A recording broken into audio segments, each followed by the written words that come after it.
Yeah, so it's when we do our job right, from a technology side, it's really we know we do it right when people don't talk about it. And what I mean by that is they're going into a space and they're really having an experience. Technology is most definitely in there. It's very important, especially in this day and age. It has to be a part of the space, 9 times out of 10. But we really do it right when they talk about the experience and how they felt and what they learned and what the story was. And they don't, if they talk about it, it probably means that something is broken, which is never good.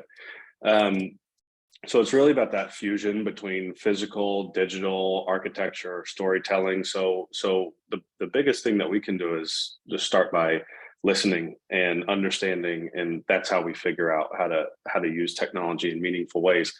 Some of the ways that we've been talking to clients about a lot recently is getting more into data and app tracking and using apps in tandem with these physical built environments, right? We can use data to see where people are spending time, see what buttons are being pressed, how long people are interacting with a certain space or interactive or piece of the environment, and then that can um, create follow-ups with visitors to say, hey, we saw that you were looking at this, or that you were interested in this, or just send them information about it, and it's kind of tailored towards them for a post-visit kind of thing. Sid and Eric mentioned this, and I love it, but making content personalized and always having it change. We'll talk about this a little bit later, but some of the future of content is really getting into some generative type of auto populating style of content where it can always be fresh, it can always be new, and then using some of these sensors that I was speaking of to create moments of surprise and interaction um, and so it doesn't always have to be in your face, but as you go by, it kind of opens itself up to you and draws you in a little bit. I think that being able to showcase local specialties like art and culture and wherever the center is super important.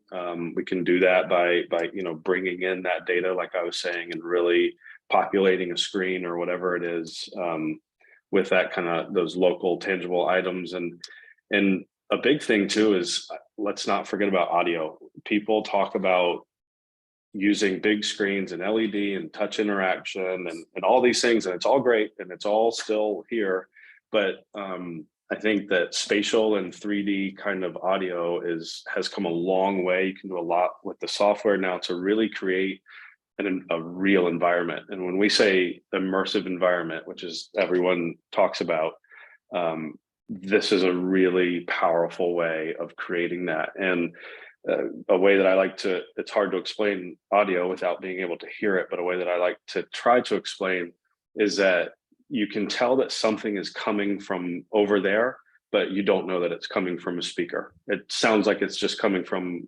outside or the next room over, just as it would in the real world.